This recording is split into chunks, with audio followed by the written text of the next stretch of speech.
রাসূল করিম সাল্লাল্লাহু আলাইহি সাল্লামের জন্মদিন পালন করা সুস্পষ্ট বিদআত।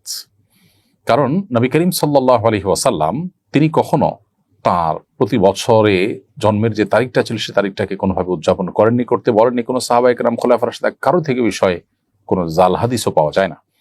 অতএব এরকম একটা বিষয়ে একজন মুসলমান যদি নিজের করণীয় মনে করে এরকম বিষয়কে, তাহলে সেক্ষেত্রে সেটি বিদআত হবে, পরিষ্কার বিদআত হবে, তাতে কোনো সন্দেহ নেই।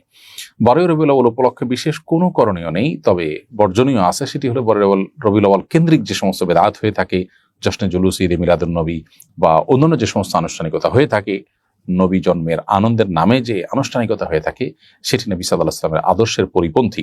শ্রীকৃষ্ণের, হিন্দুদের শ্রীকৃষ্ণের নিয়মে তারা যেমন ভক্তি করে, শ্রীকৃষ্ণের নাম আসলে অনুষ্ঠান করে, ঠিক তারই আলোকে উপমহাদেশে ঈদে মিলাদুন নবী, যেখানেই মিলাদ পড়া হয়, যখনই বলা হয় ইয়া নবী সালামু আলাইকা, তখন সবাই কুদ্দা দাঁড়ায় যায় না? কেন দাঁড়ায়?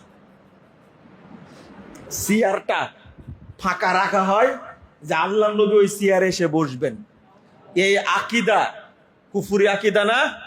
রাসূলুল্লাহ সাল্লাল্লাহু আলাইহি ওয়াসাল্লাম 12 রবিউল আউয়াল জন্মগ্রহণ করেছেন, এটা প্রসিদ্ধ মত। কিন্তু অনেক ইমামগণ, ফয়জুল কাদিরের ভিতর মুনাবি, উনি বলেছেন 12 তারিখেরটা হলো আশহার প্রসিদ্ধ, কিন্তু আসাহ বিশুদ্ধ হলো আল্লাহ নবী সাল্লাল্লাহু আলাইহি ওয়াসাল্লাম জন্মগ্রহণ করেছেন 8 রবিউল আউয়াল।